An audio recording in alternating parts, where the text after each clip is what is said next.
morning, good morning. How is everyone today?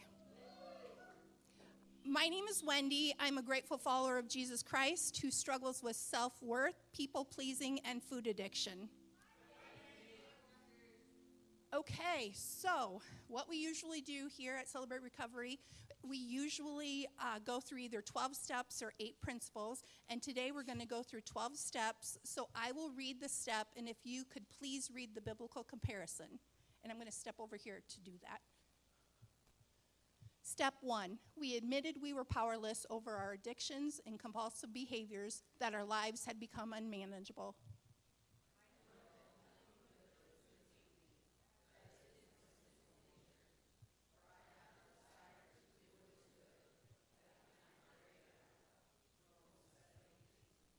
Step 2, we came to believe that a power greater than ourselves could restore us to sanity.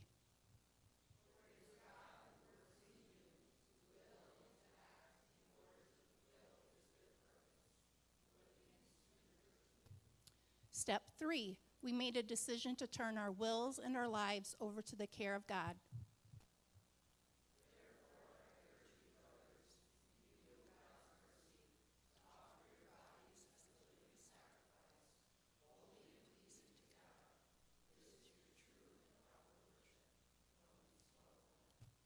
Step 4, we made a searching and fearless moral inventory of ourselves.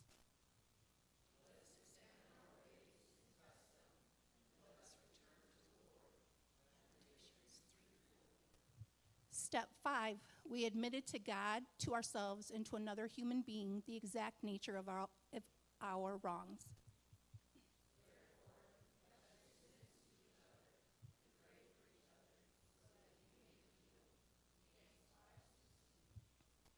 Step 6, we were entirely ready to have God remove all these defects of character.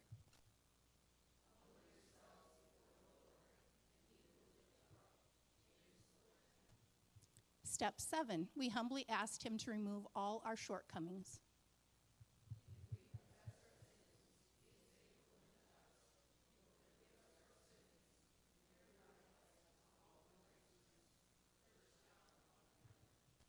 Step 8, we made a list of all persons we had harmed and became willing to make amends to them all.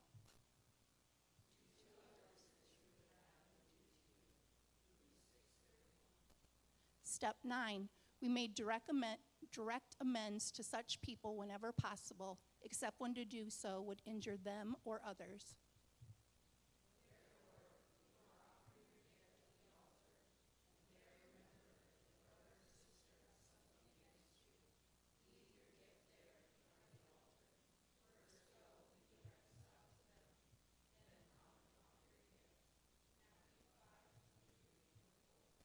Step 10, we continued to take personal inventory, and when we were wrong, promptly admitted it.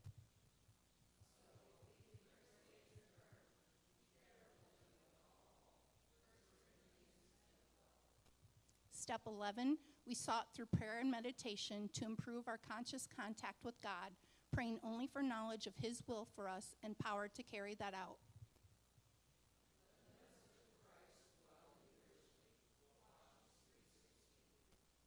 And step 12, having had a spiritual experience as the result of these steps, we tried to carry this message to others and practice these principles in all our affairs.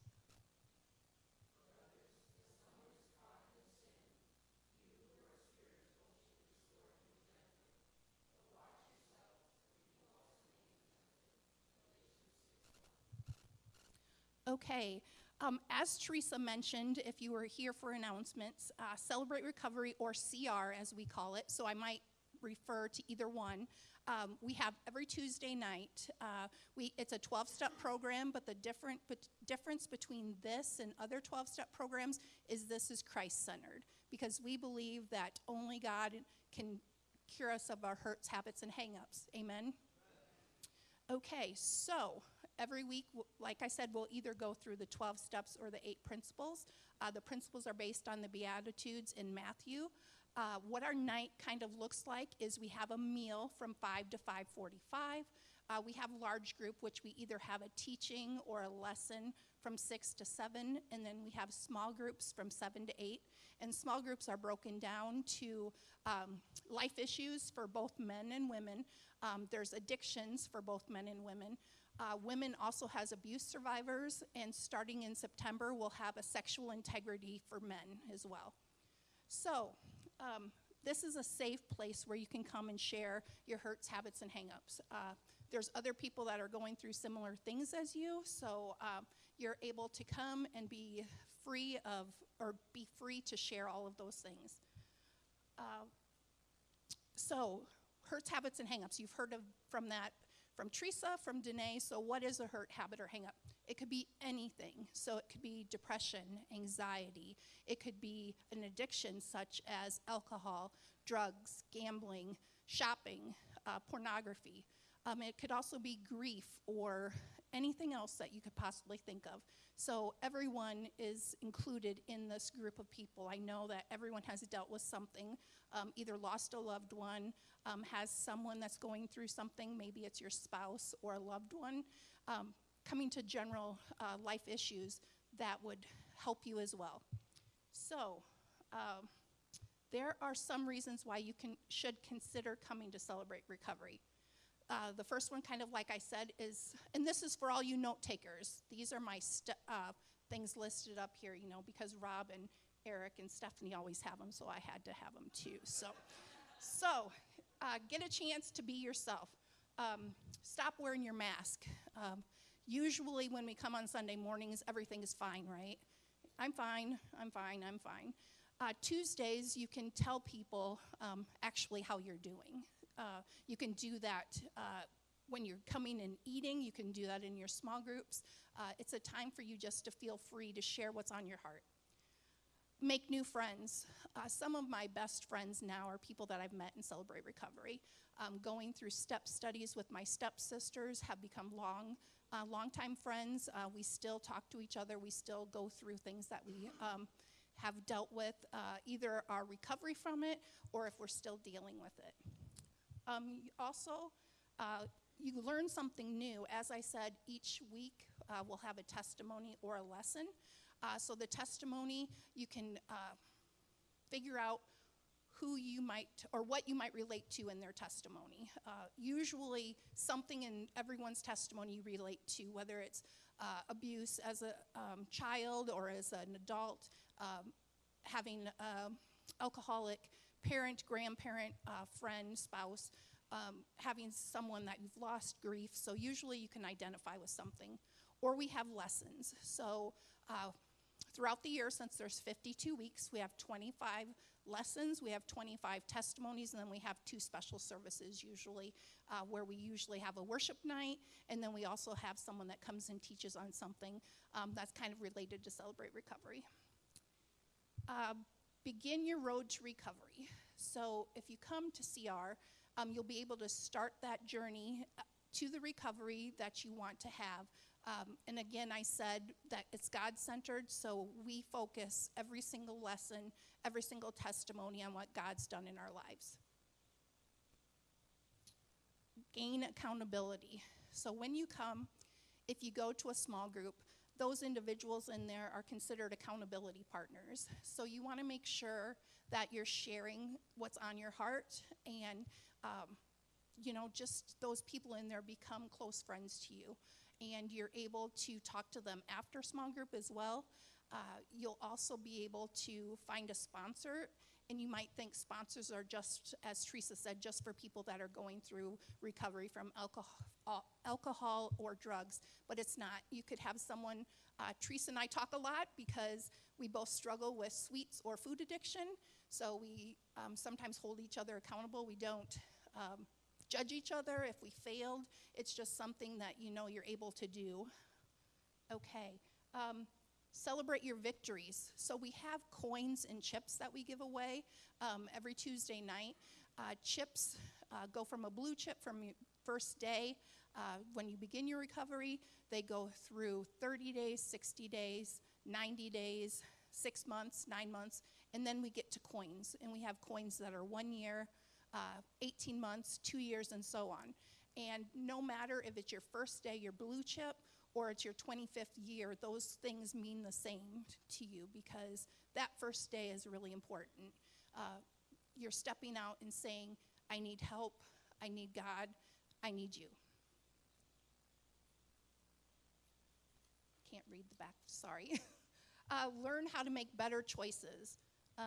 Again, when you hear a testimony or a lesson, learn something from that. As we went through the 12 steps, each step corresponds to a lesson. So if you go through lesson 1, which will be starting in September, it will be year 5 that we're starting. And the first lesson is denial. So how many of us have been in denial about something?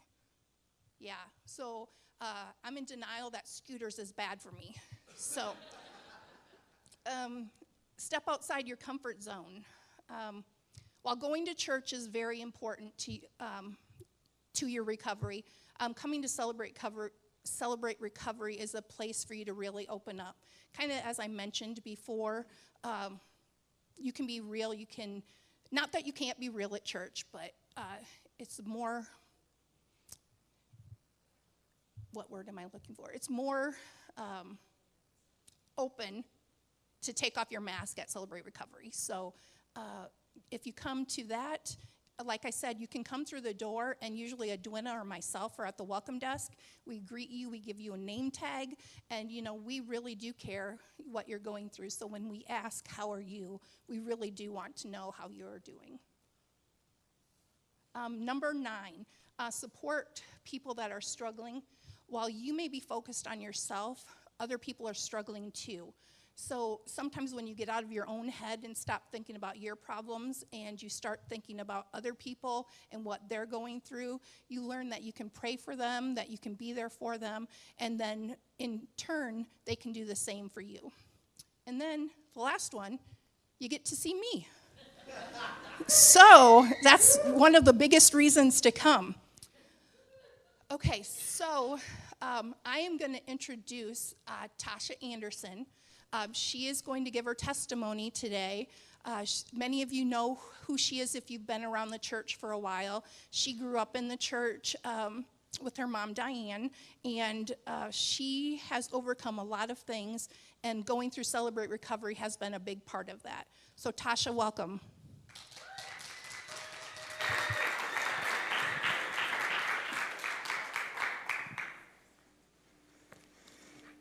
Good morning. I'm really blessed to be able to share my story with some of the people that have been praying for me for the longest time. Unfortunately, some of them are no longer here, but some of my childhood memories were created with them right here, back when there were pews with wooden backs and burgundy seat cushions. How could memories not have been created when my mom, Diane, had us here a minimum of 2 to 3 days a week, every week? At the time, I probably wasn't the biggest fan, but I thank God now for all those seeds that were able to be planted. I'd like to share a couple of those memories with you all. We would have hymn night every Sunday. This would be after a full morning of Sunday school, church, and usually an afternoon spent with another family from church doing fun things. Anyways, during hymn nights, I would sit with some of my favorites back then, Ron and Joyce Jessen. Joyce had the best lap, and when I would lay across her lap, she would give the best back tickles ever.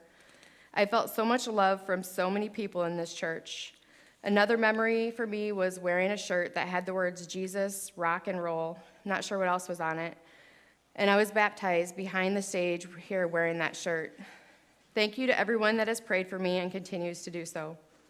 I would like to share my story and let you hear from me how some prayers have been answered. My name is Tasha. 2 years and 9 months ago, I started to follow Jesus again. I joined in the recovery community. I've had many struggles over the years. Some of those a person could physically see me struggling with, such as my meth and heroin addiction, criminal behaviors, and anger.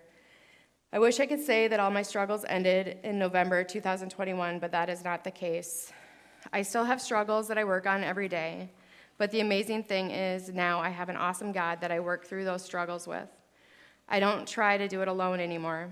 I was born to a single mom who loved and spoiled me. I did not have my dad in my life until I was quite a bit older. Most of my childhood, I had the terrible thought that I was not good enough to have a dad who wanted me. I grew up always wanting males to appreciate and love me. Something very important that I learned is that I've always had my Heavenly Father that has loved me. 2 Corinthians says, "I will be a father to you, and you will be my sons and daughters," says the Lord Almighty. When I was about 3 to 4 years old, my mom became blind and paralyzed from multiple sclerosis. I lived with my grandparents while my mom recovered in Iowa City. After some time out of the hospital, my mom and I relocated to Charles City so that schools, stores, and doctors were more accessible. At a young age, I was able to do laundry, cook over the stove, and walk to nearby stores for necessities while my mom's health wasn't the best. My early years as a child, I was angry, misbehaving child for my mother. I look back now and I can only imagine the feelings I must have been having and was unsure of how to express. In kindergarten, the behaviors that my mother was starting to see at home were now becoming present in school. I received my first detention in kindergarten for hitting another child in the hallway. In second grade, I experienced my first traumatic death. I remember it being very traumatic for me, sitting outside on the steps, crying and being unsure of what dying really meant, but too scared to ask and get answers. I don't think anyone realized the amount of grief this caused me, so it was not addressed. This was the start of my struggles with grief. Around this time, my mom decided to go to treatment for alcohol. Fortunately, I do not remember my mom struggling with alcohol. I was able to stay with a family friend for a month. I really enjoyed being part of their family, lots of kids and 2 parents. I was spoiled, and the dad gave me extra attention. I figured out down the road when I got older that I was being groomed that entire month. Shortly after my mom finished treatment, we started attending the First Wesleyan Church with Neil Copen as the pastor, an amazing guy. I was invited to Vacation Bible School, which would end up bringing my mom. And then, like I said earlier, we were here all the time. My only exposure to God was going to church at the Catholic Church and doing CCD.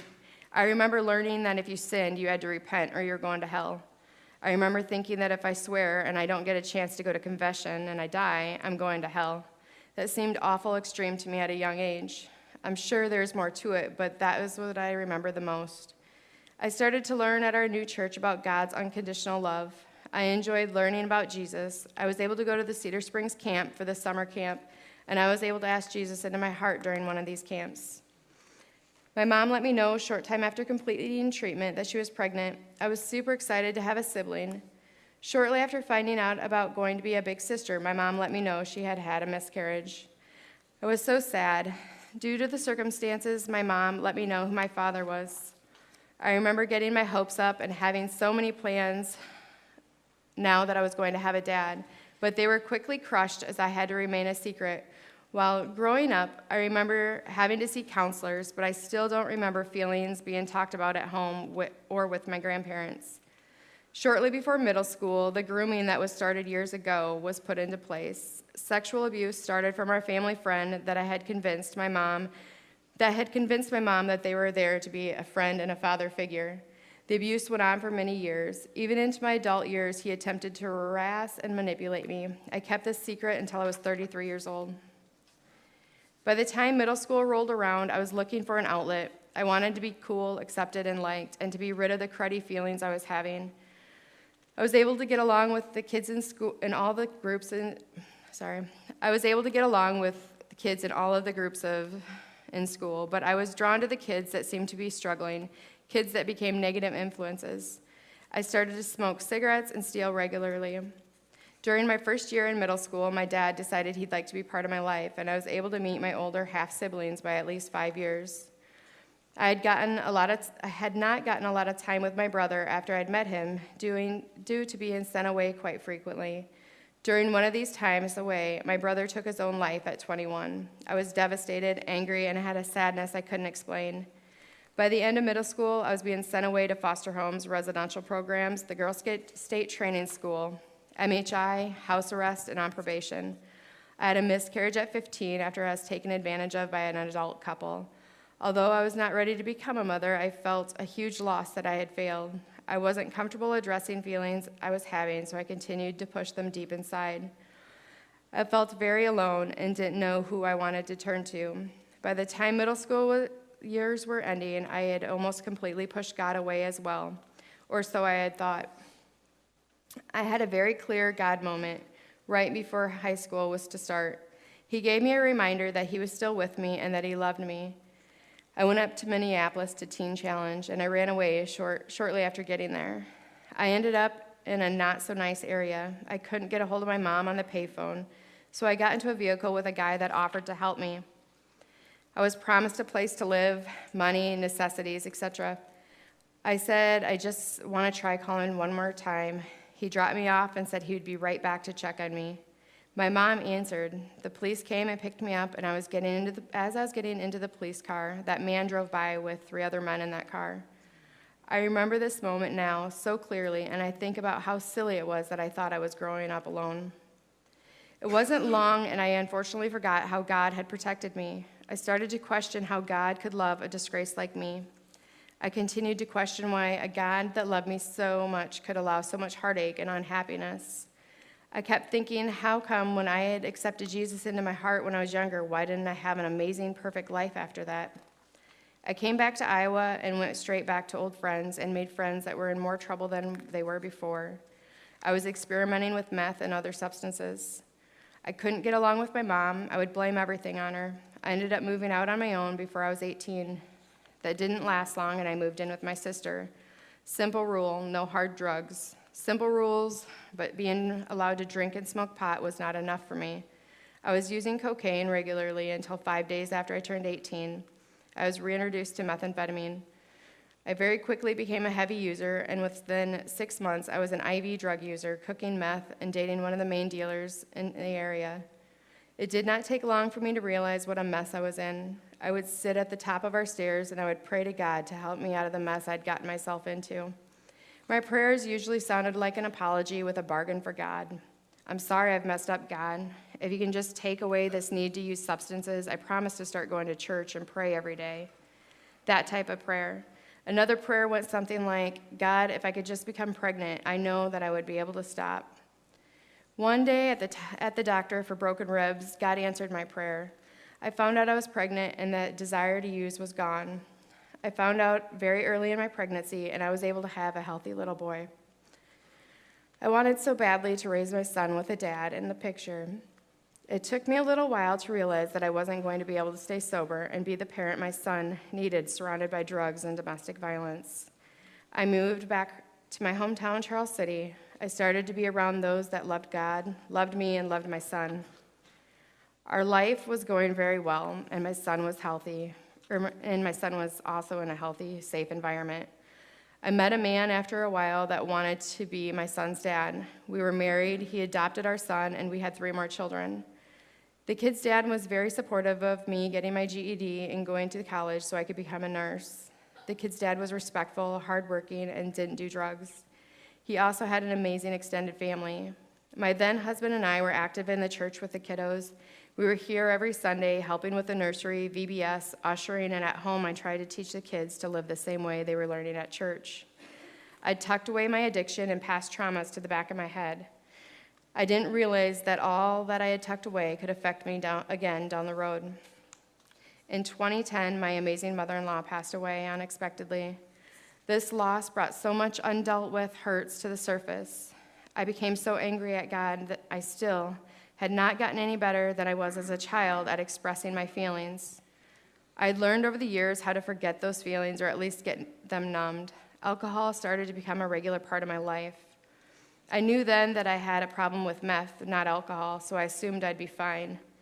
During this time, there were other terrible choices that were being made. We slowly started to cut off people that cared and were good examples for us.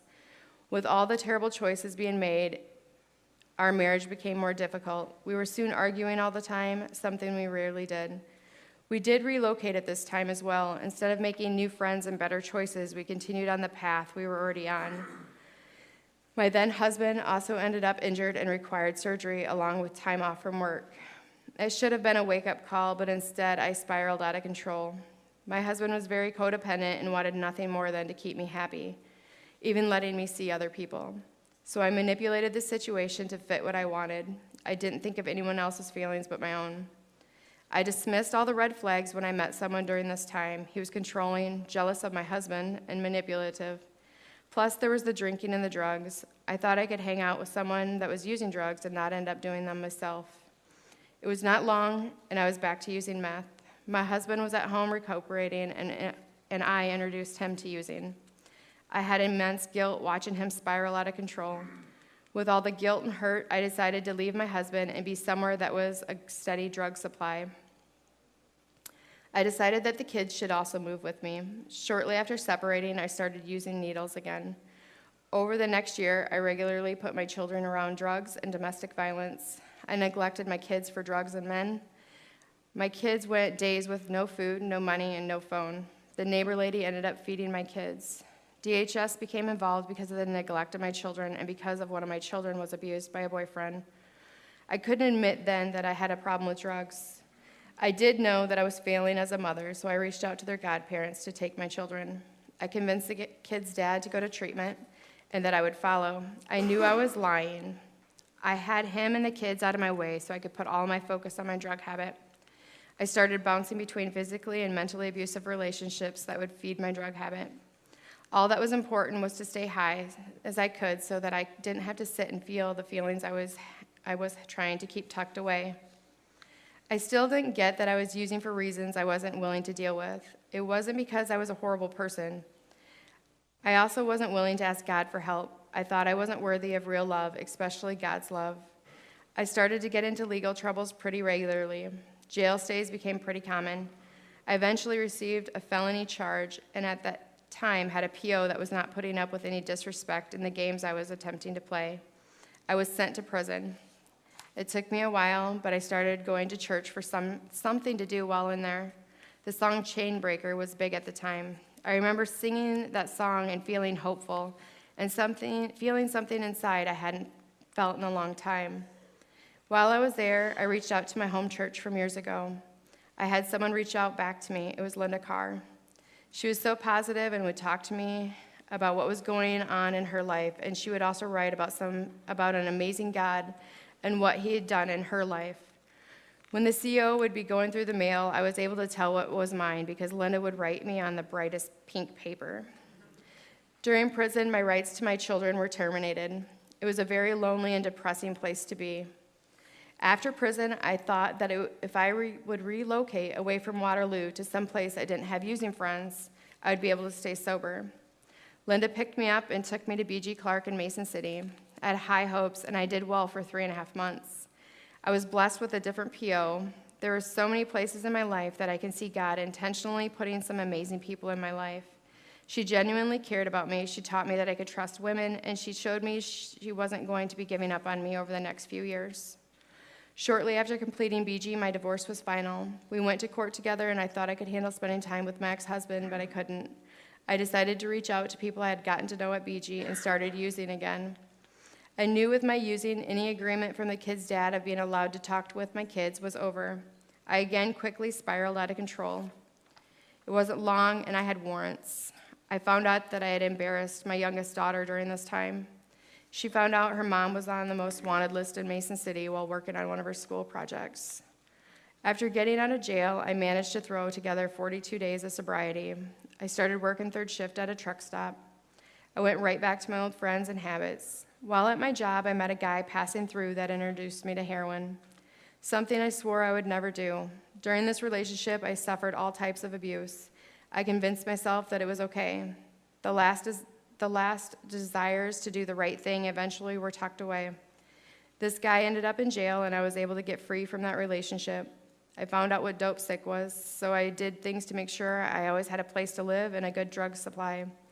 I hurt people, I used people, and I let others use me. September 2021, I was charged with my last charges. I went to jail in Lynn County and was in with ladies looking at federal charges and federal time. It scared me because I was definitely on the same path. I started to pray to God and make promises about when I got out. I quickly forgot about those promises again as soon as I was released.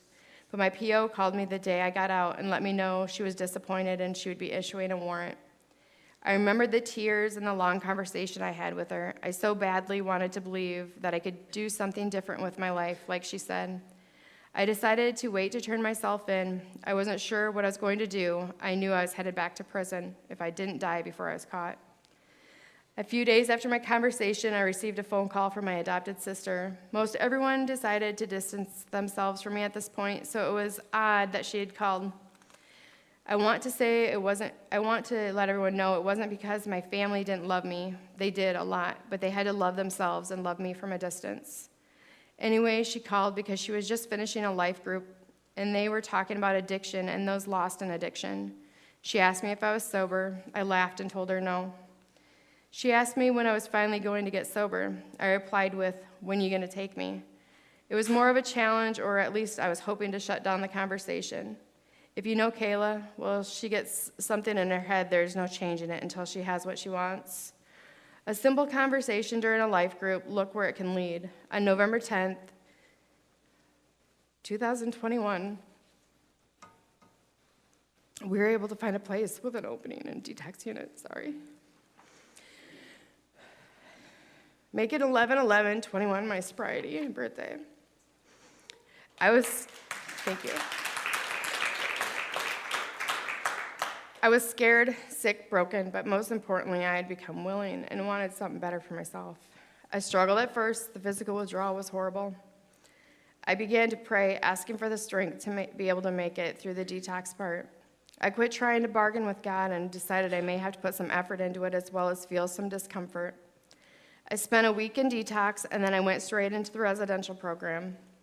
In just 1 week, I was starting to feel stronger and very determined. I started to put effort into making changes that would be long-lasting. I wish I could say that it was rainbows and sunshines from the moment I got sober. After about a week of being sober, I found out I had hepatitis C. Thankfully, I'd been tested 3 to 6 months prior, so I knew I hadn't had it for long. The place I was at helped me get set up right away to be able to get medications I needed to be treated as well. I struggled with accepting the relationships and trust were going to take time to rebuild. Family and friends had heard millions of times that I was done and that I was going to stay sober. They had to see it, but not only see that I was going to stay sober, they needed to see that I was making changes to be a better person. I started to take accountability for my past actions. I was honest with myself and others. I cleaned up my Facebook and eliminated anyone that wasn't 100% sober. I let myself be enough and focused on bettering myself. I made weak attempts at getting sober over the years. I went to numerous treatment centers, counseling, medications, and I always went back to the same things I was doing. The difference this time was I opened my heart back up to God and asked Him to help me every day because I was tired of doing things my way. I put 110% into being sober. I'm not saying that treatment, counseling, and medications are not helpful because they are. Every attempt I had at sobriety, things were planted in my head and my heart. When I completed treatment, I was blessed with being able to live with my sister's family for about 4 months. It was an amazing experience having them share their home and faith every day with me. It gave me so much hope. I started going to church every Sunday. I had tried Celebrate Recovery about a year before I got sober. I, of course, had excuses why I didn't like it then. When I got out of treatment, I was excited to get involved every Tuesday. It was encouraging to be with other believers that had similar struggles. There were so many people that truly cared and were excited to see my face. I had my own cheerleaders at every milestone, even if it was just for another 24 hours that I had toughed through. I wanted to keep working through my hurts that I had tucked away. I asked Linda about a step study, and thankfully there was a bunch of ladies wanting to get started on a step study, and Linda was willing to do an extra group sooner. I went through each step and untucked things I didn't think I would ever be able to unload from my baggage. I started making new friends and doing sober activities. Turns out those activities are fun too. I got involved in AA as well as staying busy going to church and Celebrate Recovery. I got a job and I started saving money. It wasn't a high-paying job, but it was enough to start saving. I was able to get my driver's license back, which I thought was going to be a huge struggle. I was blessed with a vehicle and able to get a little bit better paying job. Living in a small town, it was hard not to run into the kids and their dad. Those moments were really hard at first because they wouldn't look at me or even talk to me. Thankfully, being in a small town, they were very aware of the true changes that I was making. I'm so blessed that about 3 months into sobriety, the kids and their dad were willing to give me a chance to prove myself. Figuring out how all those pieces fit together can be hard, but it's so worth it. I have 4 beautiful, amazing children that love me. We are still working on rebuilding our relationship, but they just continue to get better. My kids' dad trusts me and can depend on me. He knows when the kids are at my house, they are safe. He knows that I can be the best mom I can be. One thing I struggled with was thinking that I had thrown away a career I absolutely loved and was good at. I loved working in long-term care over the years. I was going to push through and find something else to be good at until an old friend reached out to me and asked me what I had to lose by reaching out to the board of nursing and at least get back into the nursing homes as an aide. I was doubtful, but I prayed about it like crazy. I was able to get through the background checks with some extra hoops jumped through. I was even able to get back into nursing.